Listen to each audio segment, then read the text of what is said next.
Welcome to Badminton Unlimited, your weekly access to badminton action and beyond. This week, we have a heart-to-heart with the man of the moment, Kristian Vittinghus, as he tells us about his wonderful badminton journey in 2016. And we report on how badminton is bringing people together at the Singapore Community Games. No country outside of an Asian nation has won this coveted trophy.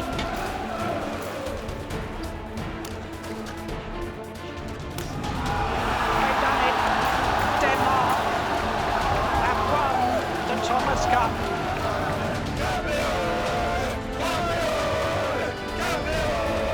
Oh, that's how I feel, eh?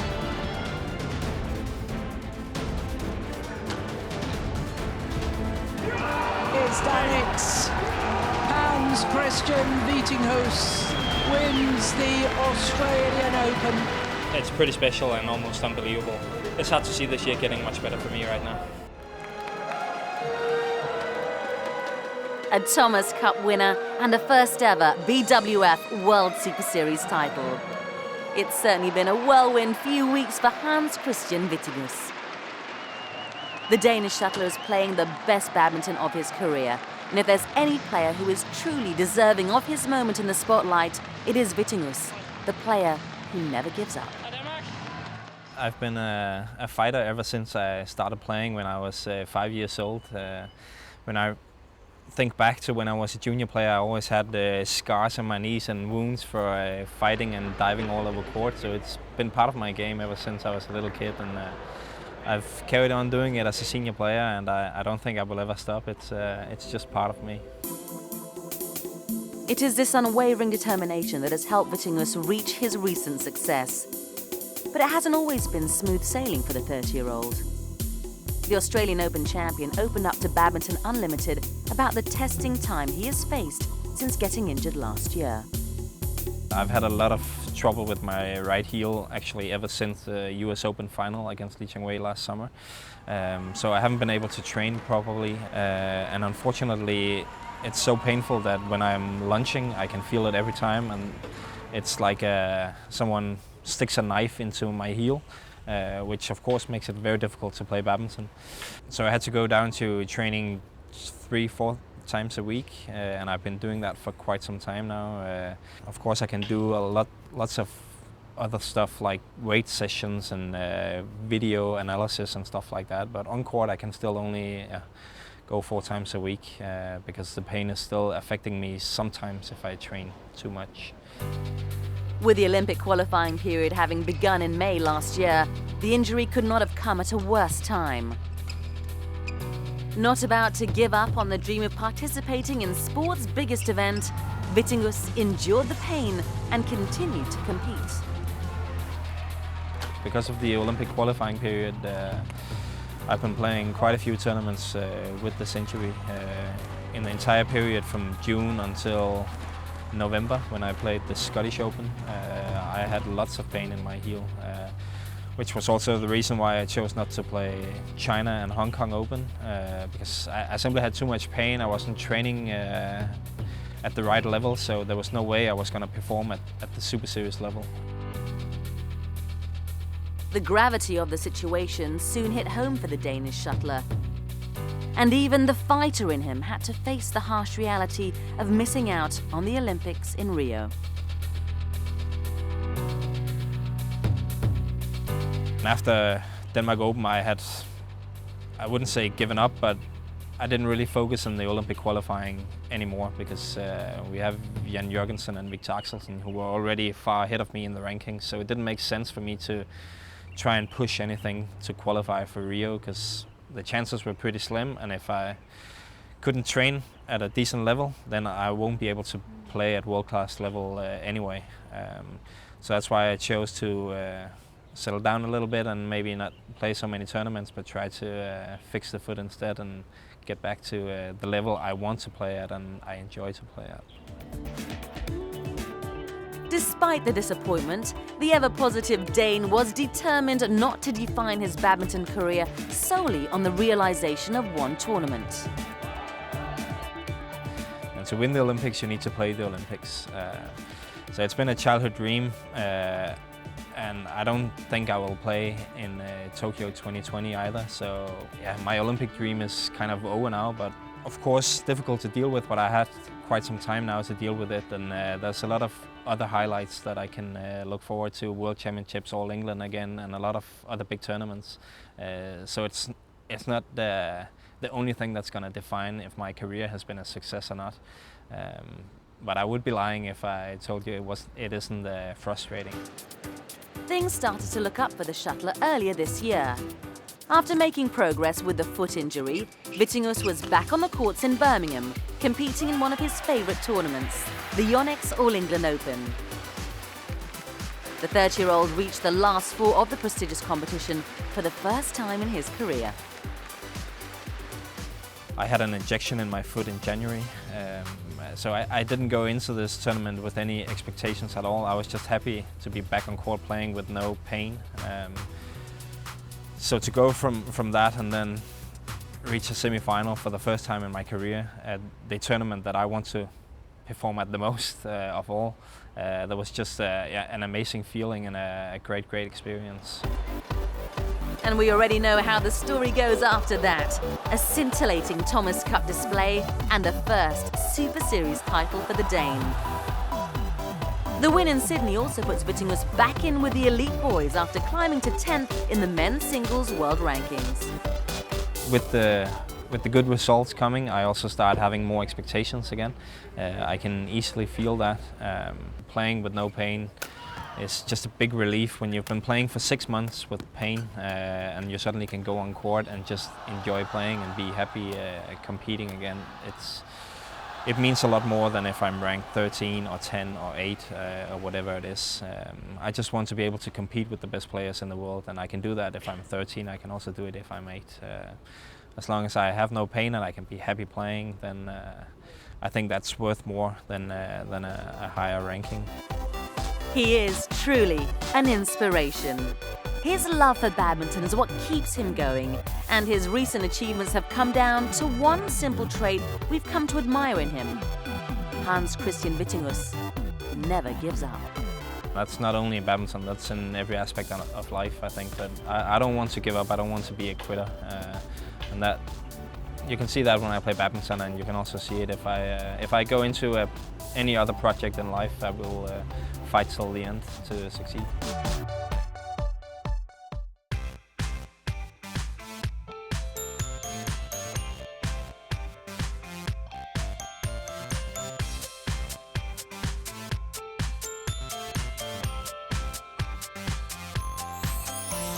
I think Shah Rukh Khan would be really good, and I would go as a Ranbir Kapoor, Indian actor, Bollywood actor. Yeah. I think I would like emotional, soft music. So that mostly I listen while sleeping. And I love romantic songs, like slow romantic songs. It really makes me feel good. I think our shirt, I think we wear the same color. So I think there are a few superstitions like that. Same dressing we do. So that's all we have. Yeah, same as Sumit said. We have same color T-shirt and same color shorts every time. But if our opponents wear the same color, then we had to change, and we get really upset about it.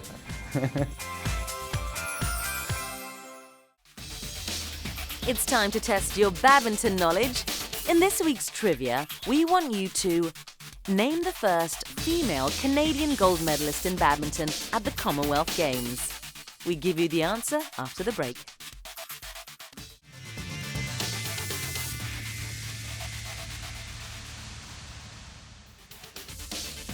When we return, we check out how badminton is fostering friendships in the neighbourhoods of the Lion City at the Singapore Community Games.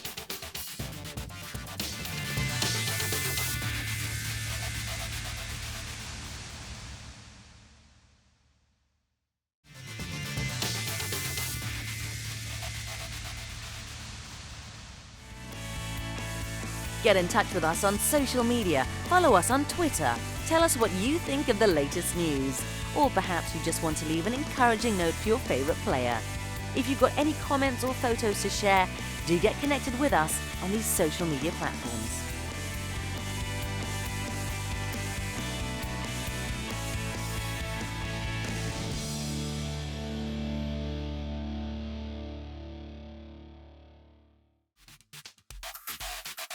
Before the break, we asked you to name the first female Canadian gold medalist in badminton at the Commonwealth Games. The answer is Michelle Lee. Lee made history at the 2014 Commonwealth Games when she defeated Scotland's Kirsty Gilmore to win Canada's first gold in women's singles at the multi-event games. She led throughout the match and took down her Scottish opponent in straight games to grab the gold in women's singles. Her achievement at the multi-sport event made her the first Canadian singles champion since Jamie Paulson won in men's singles in 1970.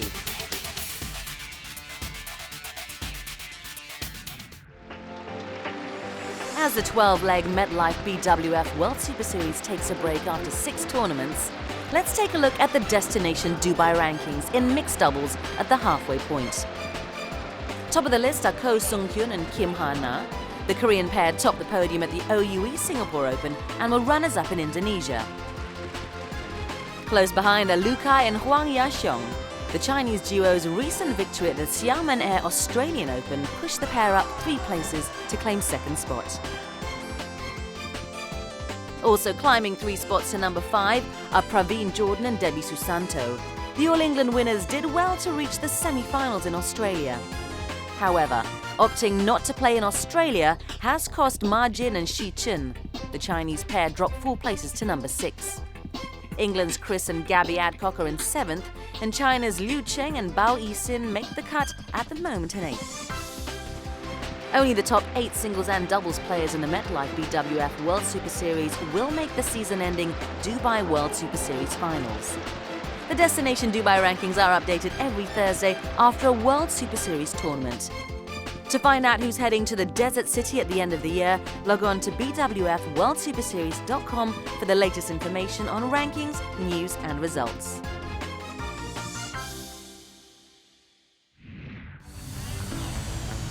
Sport has been known to have a unique ability to break down barriers and unify people.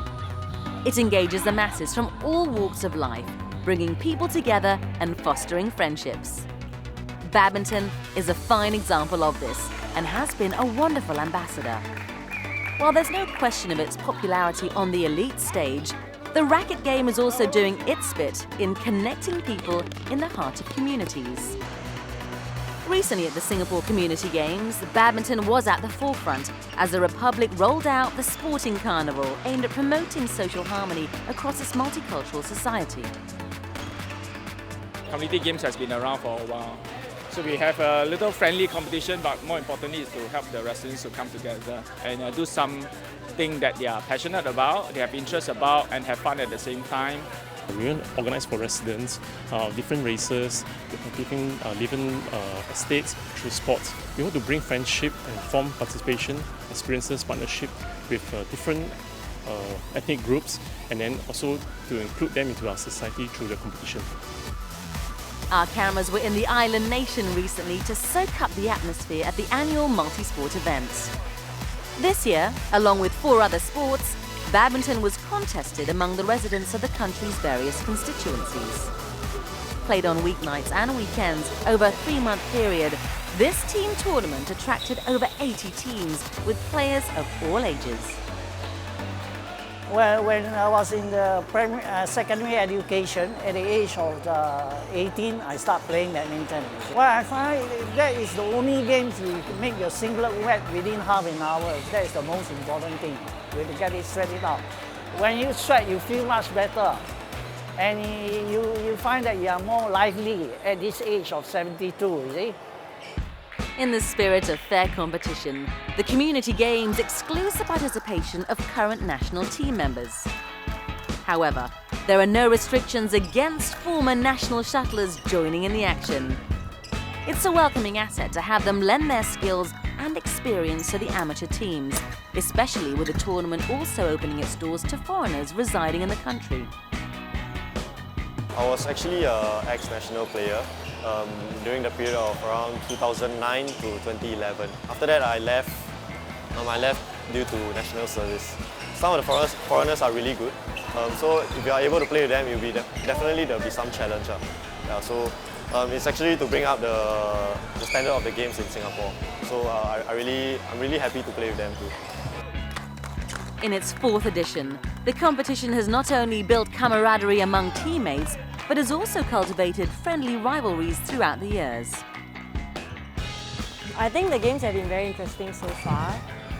It's been, I think, at least 5 years since I've been with Sengkang Central CSE, so it's like an annual gathering for all of us. And even tonight, I think we had quite good games with Fengshan. We also reached our target, as in we aim to beat Bishan North because we are always rival, and it's not easy to clear them. The team spirit of Topper Central is fantastic. I love them. Finals day saw a matchup between Sengkang Central and Chua Chu Kang. Wearing blue, Sengkang convincingly beat their opponents 4-1 to be crowned 2016 champions. Chua Chu Kang was left to rue both inexperience and inconsistency in their performances. The first single we played, we are underdogs.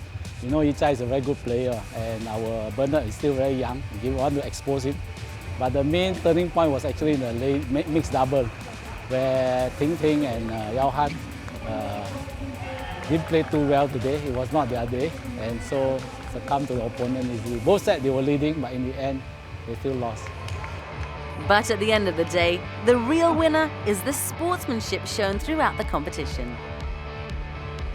I think looking at the finals and the whole journey, I think the main learning point will be about, I think, giving respect to each other, like coming to sports and enjoying it. So that is my main takeaway. Playing a game is to get it straight, most important. Losing or winning is nothing. You have to be brave. You see. A lot of people give up when they lost a game. But to me, no. You lost a game, you get some experience.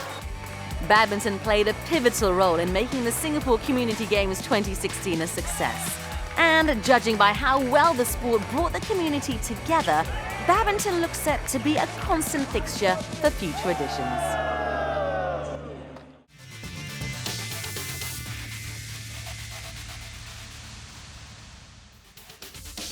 After the break, we report on how Yonex is reinforcing the Legends Vision Initiative with a legacy tour.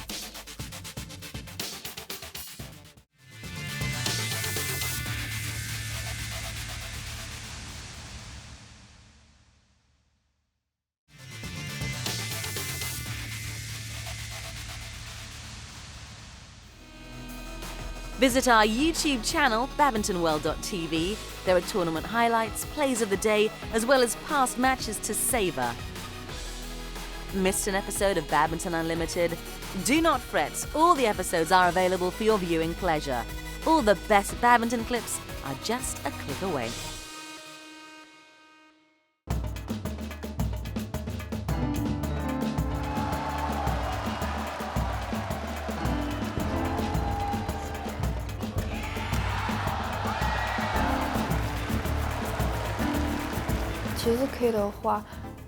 We would like to get on the podium in Rio. It doesn't matter what colour the medal is.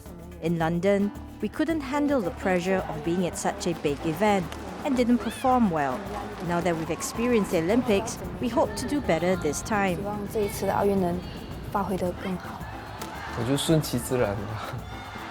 want to take it one game at a time. We also need to be well prepared. Most importantly, we want to enjoy our matches and not to be overly pressured.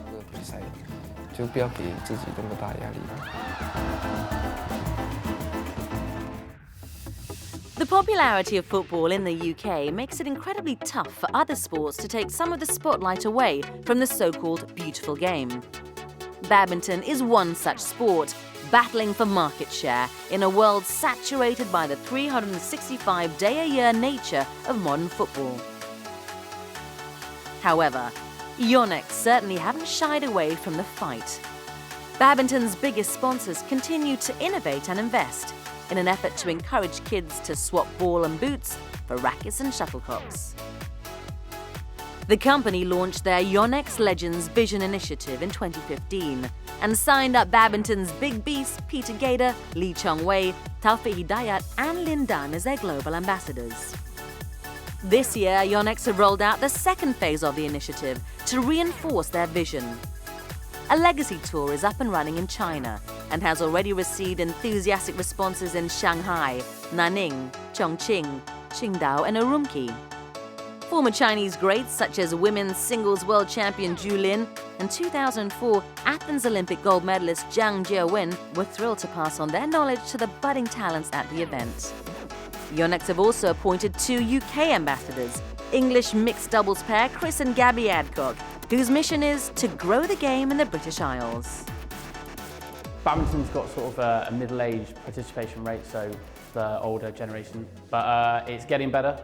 The younger generation are starting to play a lot more. It's a lot played in primary schools and schools, but at the moment it's everyone's second sport, and we're trying to promote that to be everyone's primary sport.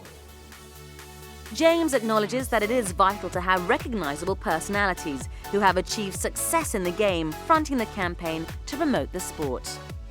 I mean, with any sport, if you get to rub shoulders with the top of the tree of badminton players in the UK, then it's always going to help inspire a younger generation. That was certainly the case in Northampton in May, when Gabby and Chris Adcock topped the bill at UK's first Legends Vision Legacy Tour event.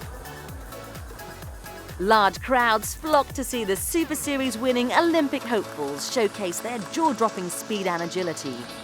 Gabby's nifty net play and Chris's power smashes were particularly popular among a youthful, wide-eyed audience of kids from local schools and badminton clubs. When given the chance to play against Gabby and Chris, the kids were fearless and happy to get one over the Yonex stars. I did lose a few points, so competitive me wasn't happy with that, but no. Seeing the kids' face light up when we had a good rally or when a good shot, yeah, it's gives you a real feel-good factor inside.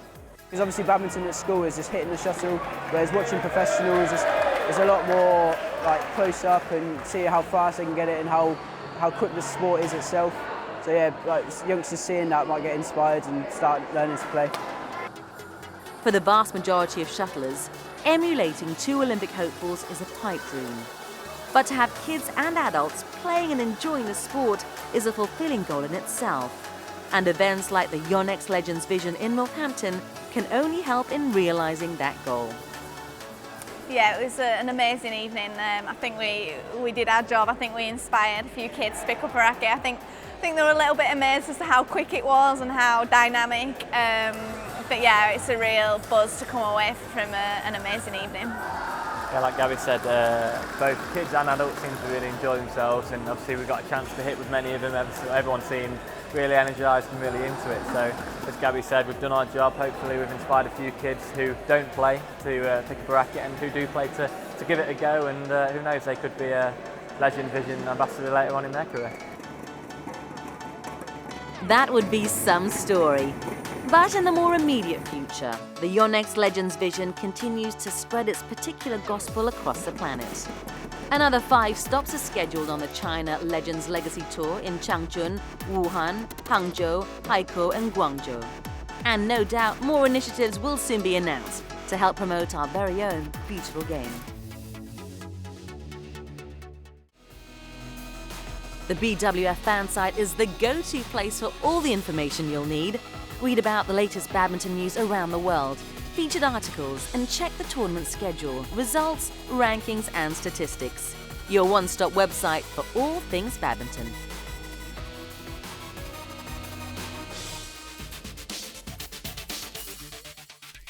Before we go, let's see how the international circuit looks as we check out the Badminton Unlimited calendar.